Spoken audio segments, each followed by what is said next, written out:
નમસ્કાર વહાલા વિદ્યાર્થી મિત્રો, આજે આપણે ધોરણ 11ના ગુજરાતી વિષયના પાઠ નંબર 8 બુરાઈના દ્વાર પરથી ના સ્વાધ્યાયનું સંપૂર્ણ સોલ્યુશન જોઈશું।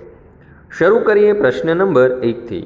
નીચેના પ્રશ્નોના ઉત્તર એક વાક્યમાં લખો। પહેલો સવાલ, લેખકે જમકુ અને જમનાના સંદર્ભે કોને સાચો યજ્ઞ કહે છે? ઉત્તર, જમકુ અને જમન સંસારરૂપી તપોવનમાં પરસેવો ટપકાવીને પેટ ગુજારો કરવાનો જે યજ્ઞ કરી રહ્યા છે તેને લેખક સાચો યજ્ઞ કહે છે। બીજો સવાલ, વેપારી બાપ એના દીકરાને કયું શાસ્ત્ર ભણાવે છે? ઉત્તર, વેપારી બાપ દીકરાને આગલા પાસેથી કસીને લેવું અને સામાને છેતરે ઈ ચડિયાતો એવું શાસ્ત્ર ભણાવે છે। ત્રીજો સવાલ, એક ચીર લેતી શેઠાણીને જોઈને જમકુને શું સાંભળી આવ્યું? ઉત્તર, જમકુને એક પલકે પોતાનો મહેનતે ઉજરેલ વાડો, મથીને ગાળેલ કૂંટીઓ અને માટલે સારીને 3 મહિના સુધી લાગ લગાટ પાયેલ પાણી સાંભળી આવ્યું। ચોથો સવાલ, સુમનલાલે જમકુના જવાબમાં શું જોયું? ઉત્તર, સુમનલાલે જમકુના દરેક જવાબમાં સંધ્યાના રંગો જેટલી જ નિખાલસતા જોઈ। ત્યાર પછી જોઈએ પાંચમો સવાલ, જમકુએ માતાજીને શા માટે નાળિયેર માન્યું હતું? ઉત્તર, અંધારી રાતે રસ્તામાં કોઈ તેનો પીછો કરીને જાનમાલને નુકસાન પહોંચાડે એટલે જમકુએ માતાજીનું નારિયેળ માન્યું હતું। પ્રશ્ન નંબર 2, નીચેના પ્રશ્નોના 2-3 વાક્યમાં ઉત્તર લખો। પહેલો સવાલ, માતાજીએ સે પૂરી છે એવું જમકુને ક્યારે લાગ્યું? ઉત્તર, બુરાઈના દ્વાર પરથી નવલિકામાં લેખક ઝવેરચંદ મેઘાણીએ શ્રીમંતોની શોષણખોરી સંસ્કૃતિ, સ્વાર્થ અને સંવેદનહીન મનોવૃત્તિ અને વિકૃતિને છતી કરી છે। જમકુ અને જમન ચીભડા વેચવા બેઠા હતા, બેઉ પરગામવાસી હતા, ધૂપમાં બેઠા હતા, ધૂળના વંટોળ ઉડી રહ્યા હતા। બંને ગરીબ છે પણ બેઉના મોં ઉપર આનંદનો ઉજાસ મલકતો હતો। 4 દિવસથી ચીભડા વેચે છે ત્યારે હવે 2 ફાંટ ચીભડા વેચવાના બાકી છે। જમકુ કહે છે કે 2 દિવસના રોટલા સાથે લાવી હતી પરંતુ કરકસર કરી 4 દિવસ સુધી રોટલા ખાધા, હવે 2 વખત જેટલા વધ્યા છે એટલે જમકુને એવું લાગે છે કે માતાજીએ તેમની સે પૂરી છે। ત્યાર પછી બીજો સવાલ, રૂના સટ્ટા રમનાર વેપારીએ જમકુને ભૂઠી પાડતા શું કહ્યું? ઉત્તર, જ્યારે ખેસધારી વેપારીએ મફતના ભાવે ચીભડા માંગ્યા ત્યારે જમકુ વેપારીને પોતે કમરના મણકા પણ તૂટી જાય એવી તનતોડ મહેનત કરીને ચીભડા પકવ્યા છે એ જણાવે છે। ત્યારે વેપારીએ જમકુને ભૂઠી પાડતા કહ્યું કે મહેનત વગર કોઈ થોડો રોટલો મળે છે? ત્રીજો સવાલ, જમનને દાજે ભરાયેલો જોઈને જમકુએ શું કહ્યું? ઉત્તર, એક બાઈ રૂમાલ લઈને ચીભડા ખરીદી કરવા આવે છે। આ નિર્દય સ્ત્રીએ આવા ગરીબ પાસે ચીભડા લેતી વખતે નમતું જોખાવીને શેરના પૈસા આપી 1.5 શેર માલ પડાવી લેશે। આટલું ઓછું હોય, પાકા ચીભડામાંથી એક ચીર પણ મફતમાં લઈ લે છે ત્યારે જમનને દાજ ચડે છે। તે સમયે સમજુ જમકુ જમનને સમજાવે છે કે આપણે પારકા દેશમાં છીએ અને આપણે રહ્યા ગરીબ મજૂર, કંઈક થાય તો આ સિપાઈને આપણા જ વાગ જણાશે। ચોથો સવાલ, સુમનલાલે ખેસદારી વેપારીને શા માટે થોભી જવા કહ્યું?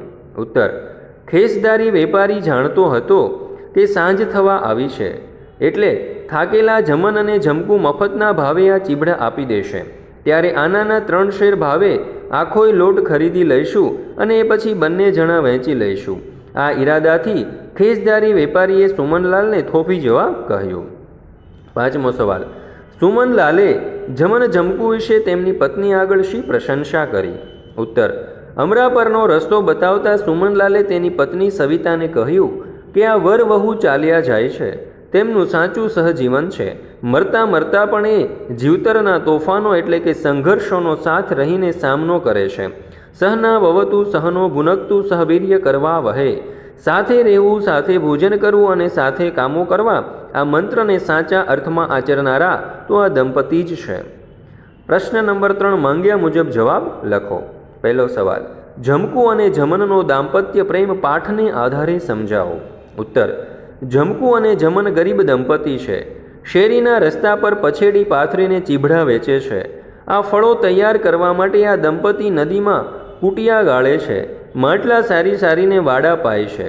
તેમની કમરના મણકા તૂટી જાય એટલી મહેનત કરે છે, ત્યારે તેમનું માંડ માંડ ભરણ પોષણ થાય છે, પરંતુ લગ્ન પ્રસંગે હજારોનો ધુમાડો કરનાર શ્રીમંતો ઓછા પૈસે વધુ ચીવડા ખરીદી લે છે. એમાં વળી સિપાઈ પણ મફતમાં ચીવડું લઈ જાય. તેની સાથે ઝઘડો કરે તો સિપાયા અભણ ગરીબ પ્રજાને ખોટા વાંકમાં ફસાવી દે. આના કારણે ઘણીવાર જમનને ગુસ્સો આવે છે, પણ સમજુ જમકું તેને વહાલ કરીને તેના વાંસા પર હાથ ફેરવીને શાંત પાડે છે. જમન જમકુનો કહ્યાગરો કંથ છે. મનને ચીવડા વેચવા માટે કેવી રીતે લલકારીને ગ્રાહકને આકર્ષવા એ નથી આવડતું, એટલે ભૂંડા જીભ જ હલાવતા નથી એમ ઠપકો દેતી જમકુ તેને શીખવાડે છે. એ આ સાકરિયા મેવા, એ આ મધના ઘડા લઈ જાઓ, અમૃતના મેવા લૂંટી જાઓ, લ્યો બોલો. એમ પતિ પત્નીમાં મતભેદ છે, છતાં ચીભડા વેચવા સાંજ પડતા જ બધું સંકેલી લેવાનું જેવા તમામ કામો આ દંપતી હળી મળીને કરે છે. જમન પત્ની અને બાળકોનો વિચાર કરીને મેરકાની ટોળીમાં ભળવાનો વિચાર પડતો મૂકે છે.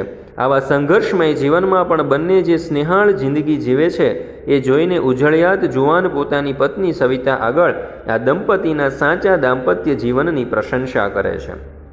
બીજો સવાલ, શ્રીમંત લોકોની શોષણ વૃત્તિ અને સંવેદનહીનતા તમારા શબ્દોમાં વર્ણવો. ઉત્તર, બુરાઈના દ્વાર પરથી લોકકથા ગરીબોના પરસેવાની કમાણીને લૂંટી લેતા શ્રીમંતો વિશેની વાત છે. જમકુના શબ્દોમાં કહીએ તો હજારોના રળનાર અને હજારોના ધુવાડા કરીને વરા ઉકેલનારા પણ શાક પાંદડાની વાતમાં પૈસાની ગણતરી છોડતા નથી. ગરીબને 4-6 આના ખટાવતા શું કામ બીએ છે? હાથ પગ અને ગળામાં સોનાના આભૂષણ, પગમાં ચંપલ, અંગ ઉપર ઝીણો સુંદર સાડલો, નાનીશી કોથળીમાં ઠીક ઠીક પૈસા, છતાં આ ગરીબ પાસે ચીભડા લેતી વખતે નમતું જોખાવીને વધારે પડાવી લેવાની, ઉપરથી પોતાના છોકરા માટે ચીભડાની એક ચીર મફતમાં પડાવી લેવાની હિન્ન મનોવૃત્તિ અહીં આબેહૂબ રીતે છતી થઈ છે. લાવ ચીર દે છે કે નિકર લે આ તારું ચીભડું પાછું, એવી ધમકી આપતી શ્રીમંત બાઈને ચીભડું વેચવાની જમકુની મજબૂરી છે એટલે ચીર દેવી પડે છે. પરંતુ કલેજામાંથી ચીર કાપી આપવી પડી હોય એવું દર્દ તેને થાય છે. આવી જ સંવેદનહીનતા દર્શાવનાર ખેસદારી વેપારીને જમકુ પાસેથી આનાના 3 શેરમાં આખોય લોટ પડાવી લેવો છે.